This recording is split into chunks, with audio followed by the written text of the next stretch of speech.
Hello, everyone. It's me, Billy Younger, again. I'm here with your fourth entry of examples regarding oscillations or simple harmonic motion, simple harmonic oscillations. We are working another problem with initial conditions, and this one asks you a couple different questions just to make sure you guys are aware of some equations that we use frequently when we're talking about rotational motion as well as sinusoidal motion. So we're going to go ahead and start off by sharing my iPad screen.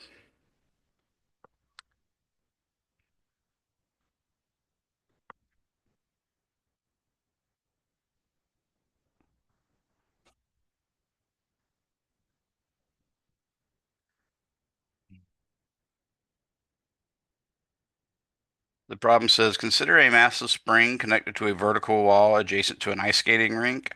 If the spring constant is K equals 16.0 newtons per meter, the mass is 4.00 kilograms, the initial position is X of t equals 0 seconds is equal to 2.15 centimeters, and the initial velocity is v of t equals 0.0 seconds is equal to negative 0.0248 meters per second. What is the complete solution of the resulting simple harmonic oscillator equation?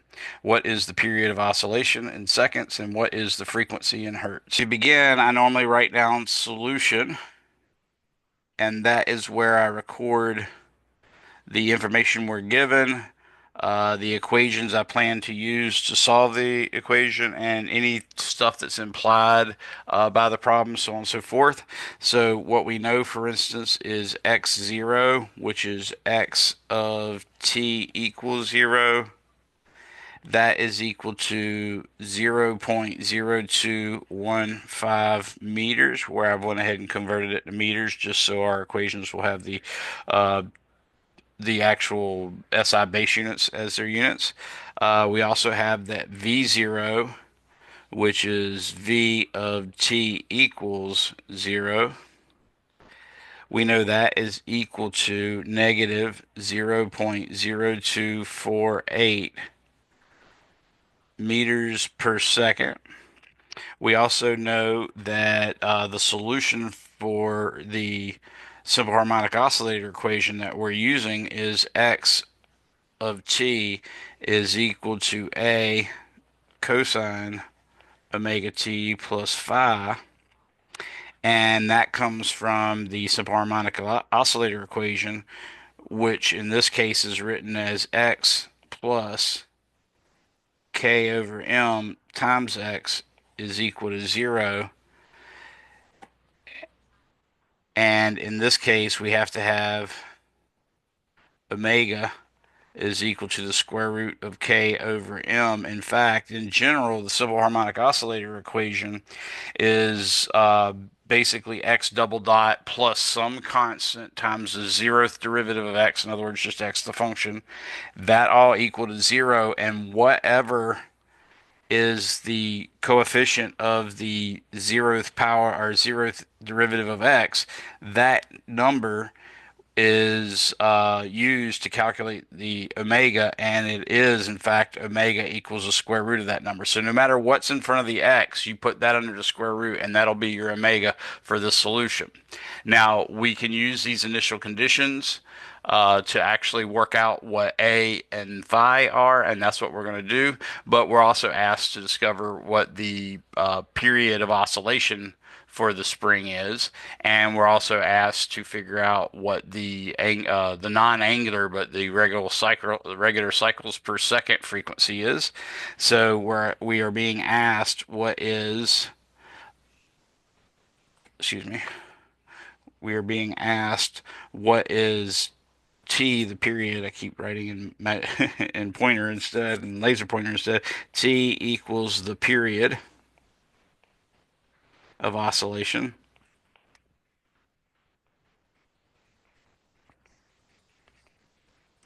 and that's one of the things we're asked for. And F equals the frequency of oscillation, which I'm just going to write frequency this time. But what we do know is that F is 1 over the period, and omega is equal to 2 pi times that non-rotational frequency, or that non angular frequency. In other words, the one in cycles per second. So let us go ahead and complete this solution. So first off, we obviously need to apply x0. So the x0 condition is that that's basically that 0.0215 meters is equal to a times cosine. Now remember, this is t equals 0, so the function x equals a cosine omega t plus phi has the omega t term equal to 0 because the t is 0, so this just becomes cosine of phi. Now, in order for us to implement the V0 initial condition, we need to know V as a function of time, and V as a function of time is dx over dt, which you can use the chain rule on here. We basically have to say, what is the derivative of a cosine omega t plus phi with respect to omega t plus phi, and then multiply that by the derivative of omega t plus phi with respect to the time. So that's one way of looking at it. And of course, that gives us the derivative of cosine is negative sine. So I'm going to put a negative. I'm going to leave a little space, and then I'm going to put the a because I know something's going in between the negative and the a. And then like I said, the derivative was the negative of the sine. Now, again, it's evaluated at t equals 0, but right now we're just working out what the actual function is, so it's omega t plus phi. Now I've got to take the derivative of omega t plus phi with respect to t, and that's just omega. So in order for us to implement exactly what this is, we got to know omega as well as find a and phi. So implementing the second initial condition, we're going to say negative 0.0248 meters per second is equal to negative omega A sine phi. I'm going to call this equation 1. I'm going to call this equation 2, and we're going to make use of it. We do need to go ahead and compute what omega is, so I'll go ahead and say omega is equal to the square root of k over m, which equals the square root of 16.0 newtons per meter divided by 4.00 kilograms. And you can work out the units on that yourself, but it does turn out to be radians per second. You just got to remember that a radian can be put in anywhere because a radian is not a true unit. It's literally like meters divided by meters or centimeters divided by centimeters. And this result turns out to be 16 divided by 4 is 4. The square root of 4 is 2, so it's 2.00, and it comes out in radians per second. So we now know omega, and we can now use that omega, for instance, in equation 2. Now, it turns out one of the smartest things you can do to solve this system of two equations with the two unknowns a and phi is to go ahead and plug in the omega and then compute. Let's compute. Oops.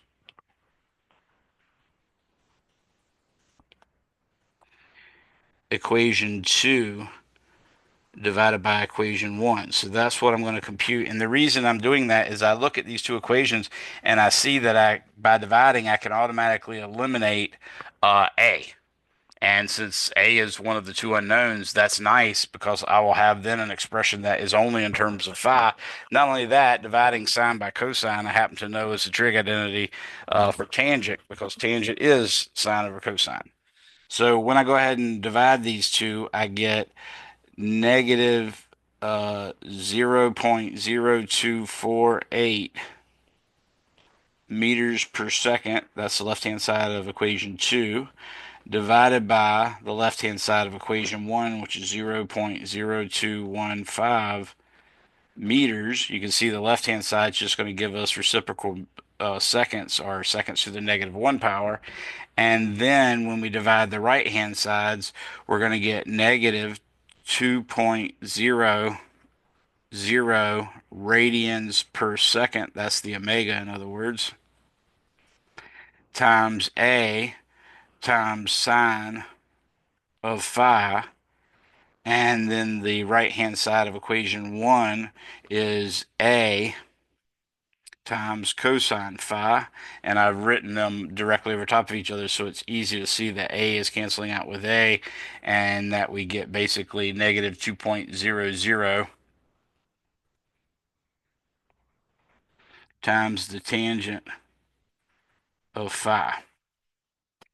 So we can now figure out that phi is equal to tangent inverse of, if I go ahead and compute all this inside of here, I could just write it in, but I'm going to show you all the parts that I'm doing here. Notice the two negatives on the left hand side actually canceled out. So that'll be a negative divided by a negative gives a positive, but then I'm going to divide by a negative 2.0, so I again get a negative quantity, and what I get is 0. Oops, switch colors by mistake. I get 0.0248 meters per second divided by 0.0215 meters times negative 2.00 radians per second. And I think what you can see is the radians per second multiplied by the meters in the denominator gives meters per second, and then meters per second divided by meters per second in the argument of the inverse tangent gives us no units whatsoever, and therefore we can actually call it radians if we so desired. Even though it sort of looks like we have radians on the bottom, it really doesn't matter. So now all I have to do is take 0.0248 and I divide that by negative 2.00 times, I have to put it in parentheses when you're putting this in your calculator, so you should too, don't forget, because if we just do 0.0248 divided by 0.20215 times negative 2 radians per second, it's going to divide by the 0.0215 and then multiply by negative 2.0. We don't want that. So I put it all in parentheses, and evidently what I get when I divide 0.0248 by the negative, or excuse me, by negative 2 times 0.0215 is, we still have that going on inside the inverse tangent, and the result is negative 0.576. And again, I'll keep two extra digits, so this is going to be 7, 4. Those are my extra digits. I don't think I've kept any extra digits so far anywhere else. No, that's the only ones. So now what I can see is phi is equal to inverse tangent of the negative 0.57674 gives me essentially negative 30.0 degrees, which is also negative pi over 6 radians. And that's normally the way we actually express the phase angle is in radians, so that it would be like pi over 6 or something like that. So we now have one of the actual values. Now we can plug that back into, for instance, equation 1 to find out what A is. So from equation 1, we're going to get negative 0.0215 meters is equal to A times the cosine of negative pi over 6 radians. Again, if you're putting in that pi over 6, you're going to have to put your calculator in radian mode. But if you're putting it in 30 degrees, you can just keep it in degree mode. I'm going to go ahead and say cosine of negative 30 because I've got my calculator in degree mode. And that, of course, gives me the cosine of negative 30 is root 3 over 2. And then I've got to take and divide negative 0.0215 by that cosine, which is negative root 3, excuse me, square root of 3 over 2. So what I find is A has got to be equal to negative 0.0215 meters divided by 0.86603, and that is a dimensionless quantity. So I get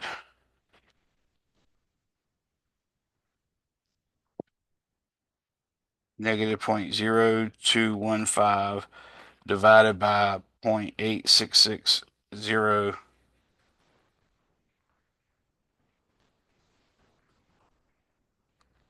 and I get negative 0.0248,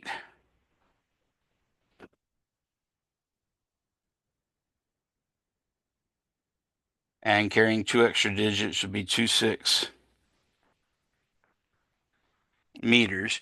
So we have now figured out that the actual complete solution to this harmonic oscillator is x of t. Actually, I want to write that in blue. Is x of t is equal to, and actually I apologize, my X is right near, I was drawing it right near the edge of my iPad holder case, and it ends up making it look really messy, so I'm rewriting it. So X of t is going to be negative 0.0248, and here's the extra digits, which I call 26 meters times the cosine of omega, which I'm going to write as 2.00 radians per second times t. And then we know the actual phase angle is negative 30, which I'm going to say is negative pi over 6. My pen just turned into an eraser, unhelpfully. So it'll say minus pi over 6. So that is actually the complete solution that we were asked for, at least for the first part of the problem. Now all we have to do is figure out what the period is and what the frequency is. So omega equals 2 pi f implies f is equal to omega over 2 pi, and we know omega is 2.00. So I'm going to go ahead and say f is equal to 2.00 divided by parentheses 2 times 3.14159, close parentheses, and that gives me 0.318, given two extra sig figs in case we need it for later. I'll put the 3-1, and again, they're not sig figs, they're just extra digits. So 0.31831 hertz is the frequency in hertz for this harmonic oscillator. And t, the period, remember t is 1 over the frequency. So we can say t, oops, I still want to be in blue. We can say t equals 1 over f. And all I have to do is take 1 and divide it by that answer I just got. And that gives me 3.14159. Oops. There it goes, switching to an eraser again. So this just becomes basically pi seconds, but 3.14, that's 3 sig figs. I want to give two extra digits. So 1/6 seconds is the period. And now we have completed the entire problem. And we know basically the x position as a function of time is given by negative 0.0248 meters cosine of 2.00 radians per second times t minus pi over 6 radians. We know the frequency is 0.318 hertz and the period is 3.14 seconds. Hope that's pretty explanatory and helps you better understand how to solve these problems. Remember, this is a way that we basically implement initial conditions in the simple harmonic oscillator problems. And remember, there's a billion things that actually obey the simple harmonic oscillator equation as its equation of motion. So by solving this, you're not only solving a particular spring problem, you're solving all spring problems plus all the other problems that are modeled by the simple harmonic oscillator equation x double dot plus some constant times x is equal to 0. I hope that helps. Have a good day. Bye.